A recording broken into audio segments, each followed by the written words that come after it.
día más, con la gracia del Señor, proseguimos el comentario del Catecismo de nuestra Madre la Iglesia. Continuamos la explicación de las vías de acceso al conocimiento de Dios. Pasamos al punto 33, aunque alguna cosilla todavía nos queda por leer o subrayar del 32. El hombre, dice aquí, con su apertura a la verdad y a la belleza, con su sentido del bien moral, con su libertad y la voz de su conciencia, con su aspiración al infinito y a la dicha, el hombre se interroga sobre la existencia de Dios. En estas aperturas percibe signos de su alma espiritual. La semilla de eternidad que lleva en sí, al ser irreductible a la sola materia, su alma no puede tener origen más que en Dios. Muy interesante este punto, porque es como otra vía de acceso a Dios partiendo del hombre. Partiendo del hombre, bueno, digamos que San Agustín sobre todo fue el que habló de que en el hombre hay una búsqueda de verdad, una tendencia de infinito, que postulan, ¿no?, la existencia de Dios. Ahora bien, no la demuestran, pero el hambre de infinito que tiene el hombre, el deseo de plena felicidad, postula. Cuando digo postula, quiero decir que pide la existencia de Dios para que el hombre sea plenamente feliz, ¿no? Ahora, el hecho de que lo pida no quiere decir que eso lo demuestre. Pero hay otra manera de demostrarlo, que es un poco la que plantea aquí el catecismo. Otra manera de demostrarlo, es decir, partiendo con el siguiente razonamiento, ¿no?, filosófico, constatando que el hombre en su búsqueda de la verdad, en esa tendencia que tiene al infinito, nos hace descubrir que en el hombre existe un principio espiritual.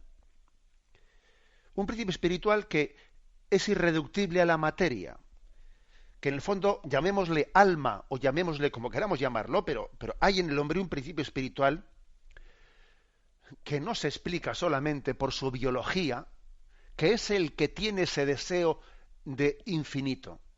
Y ese principio espiritual que hay en el hombre tiene que ser creado por Dios, tiene que tener en Dios su origen inmediato. Es decir, el alma espiritual no puede provenir de la materia, porque de la materia viene la materia, pero de la materia no viene el espíritu. El espíritu es algo simple, ¿no? Y la materia está compuesta de partes extensas en el espacio, ¿no? Y decía Santo Tomás que el alma, puesto que es una sustancia inmaterial y simple, no puede ser causada por generación, sino sólo por creación. Decía Santo Tomás que es herético pensar, o afirmar que el alma intelectual sea generada con el semen. Es algo simple que no puede venir de la materia. En otras palabras, se puede generar lo que se puede dividir, la materia que se divide, ¿no?, que tiene partes extensas en el espacio. Pero verdaderamente el alma espiritual carece de partes extensas, no es divisible, luego no puede ser generada por los padres, luego tiene que ser creada inmediatamente por Dios. Entonces, bien, partiendo de este principio de que lo espiritual no puede venir de lo material, entonces uno pregunta, a ver, pero en el hombre hay acciones, hay actos que de los que podamos deducir que son actos espirituales y que por lo tanto no pueden provenir de la biología del hombre y que por lo tanto exigen la existencia de un principio espiritual en el hombre, llamémosle alma o como queramos llamarle. Pues sí, entendemos que sí. Entendemos que claro que hay actos concretos que eso viene a demostrarlo, ¿no? Por ejemplo, la libertad, el hecho de que el hombre tenga libertad. La libertad significa autodeterminación.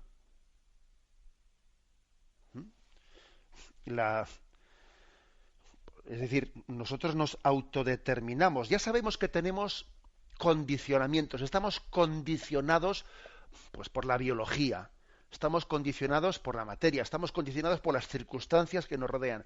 Pero ojo, estamos condicionados, no estamos determinados, totalmente determinados por ello, porque la prueba es que podemos seguir ciertas pues influjos biológicos o no seguirlos. No sé si habéis oído en alguna ocasión pues un hecho histórico, y es que en un caso que hubo en Estados Unidos de gemelos univitelinos suelen ser aquellos pues que llegan a tener un grado de código genético pues verdaderamente, ¿no? Muy similar, y que llegan a tener hasta incluso los mismos gustos, les gustan los mismos alimentos, sienten repulsión hacia los mismos, hasta se enamoran de la misma chica. Es decir, los gemelos univitelinos suelen llegar a tener, ¿no?, pues un grado muy grande de coincidencia, ¿no?, en el factor genético. Bueno, pues sin embargo, en ese caso que se estudió en Estados Unidos de gemelos univitelinos, uno de ellos, eran dos hermanos varones, y uno de ellos fue uno de los mayores especialistas de criminología. Incluso quiero recordar que también impartió clases y escribió algún libro, no recordará su nombre, y su hermano, el gemelo univitelino, no fue criminólogo, sino que fue criminal y acabó sus días en la cárcel de San Quintín. Con lo cual dice, pues tú fíjate, o sea, mira si los dos desde el punto de vista biológico tenían una misma, pero luego cada uno con su libertad puede puede autodeterminarse, puede hacer lo que quiera. O sea, es decir, que el hecho de que tengamos libertad demuestra la existencia del alma.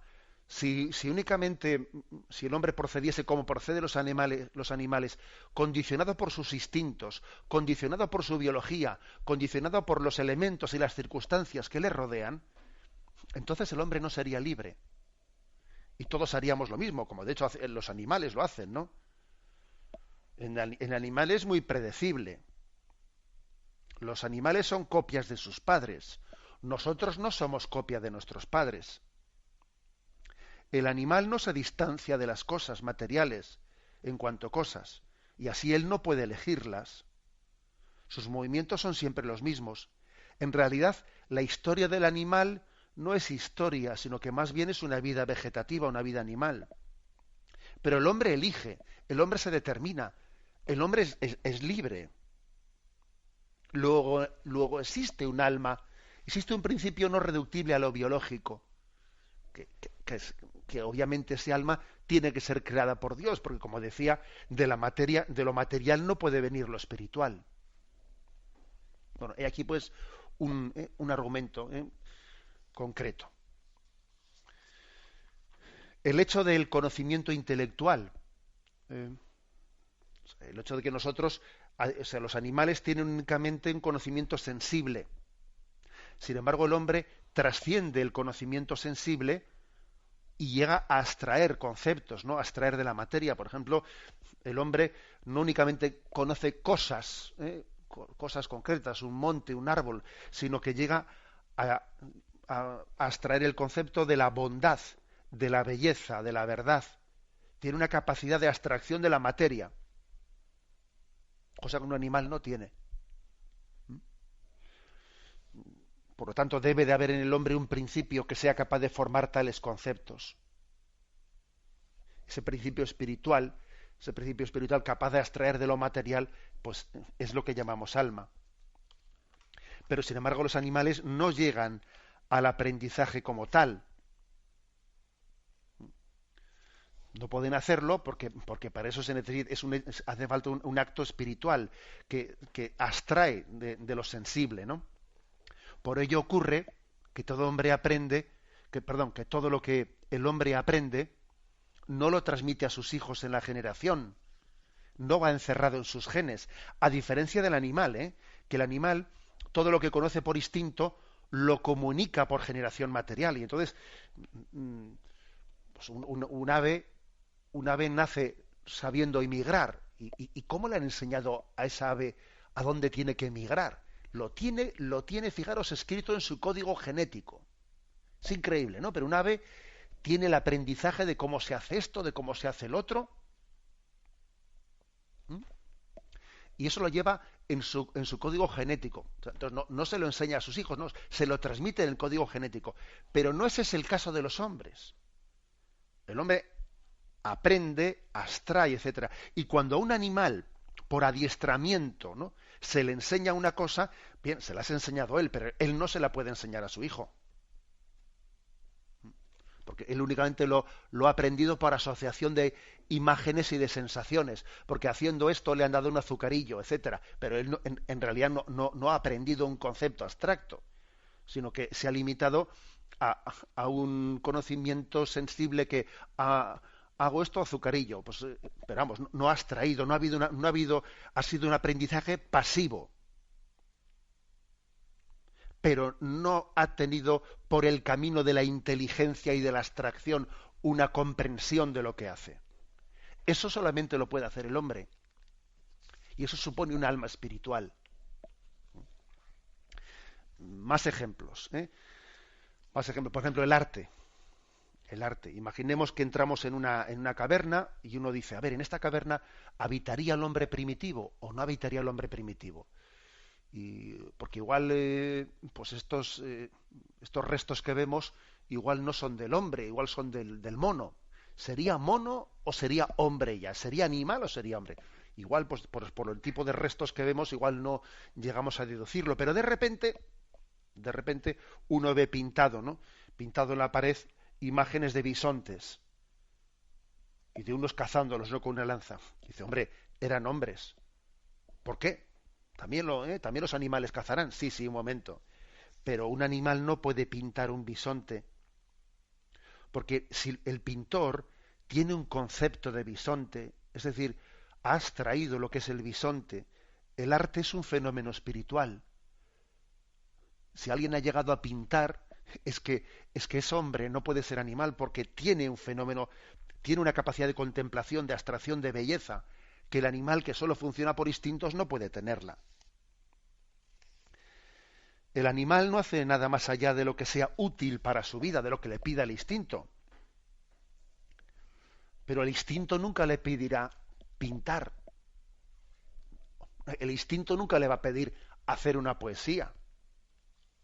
Jamás llegará a la contemplación el animal, al disfrute desinteresado de la belleza, a la contemplación de algo que no se traduzca en una utilidad inmediata. Es decir, la capacidad artística solamente se puede explicar no por el instinto biológico, sino se explica por el alma. Luego, si el hombre tiene alma, es que ha habido un Dios creador del alma, porque, repito, de la materia no puede venir el alma, de la materia viene lo material, no lo espiritual. Podríamos seguir con más ejemplos, por ejemplo, el sentido ético de la vida. El sentido ético de la vida también demuestra la existencia del alma, ¿no?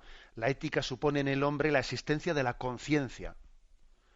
O sea, el convencimiento de que tenemos que actuar según, de acuerdo al bien moral y sin dejarnos llevar por el mal. Eso no lo puede captar un animal. El animal no tiene el concepto del bien y del mal. O sea, si el animal pues se pelean entre ellos, ¿no? Pues por coger el cacho de carne más grande, lo que no podemos pensar es que le diga, oye, no te estás comportando éticamente bien.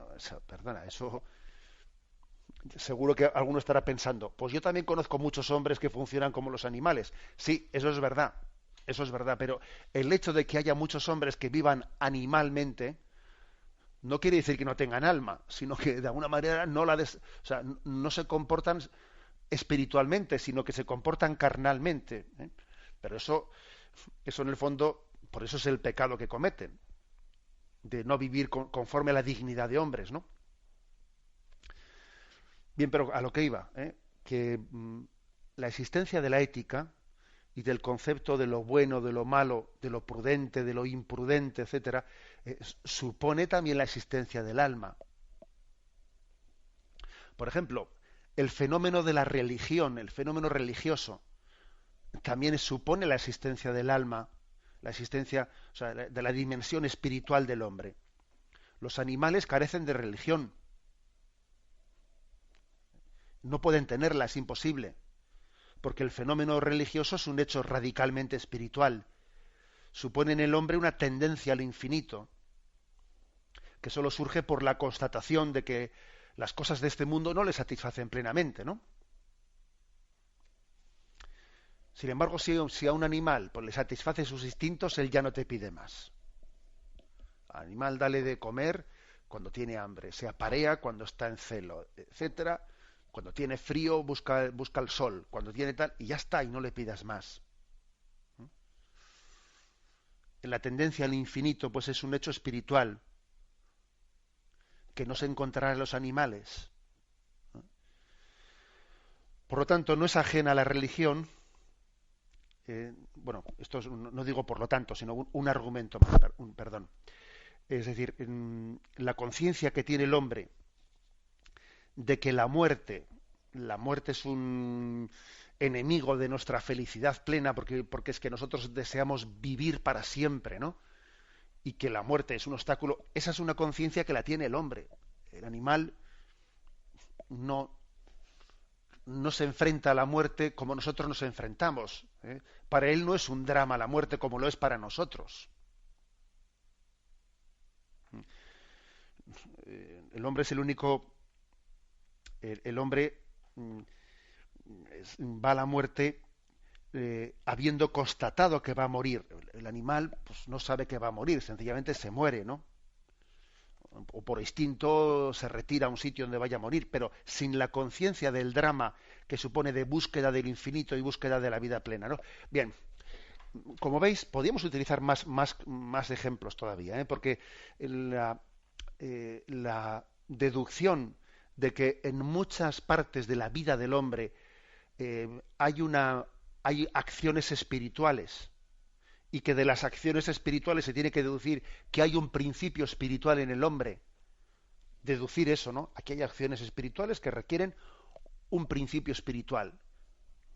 O sea, si el hombre es libre y no se determina por la materia, luego tiene que haber un elemento espiritual en el hombre, que no es material, llamémosle alma. Bueno, pues esta es una manera también de una vía de acceso a la existencia de Dios, llegar al conocimiento de la existencia de Dios a través de las acciones espirituales del hombre, que no solo postulan, no solo piden, sino que de alguna manera exigen la existencia de un principio espiritual. Bien, lo vamos a dejar aquí. La bendición de Dios Todopoderoso, Padre, Hijo y Espíritu Santo, descienda sobre vosotros. Alabado sea Jesucristo.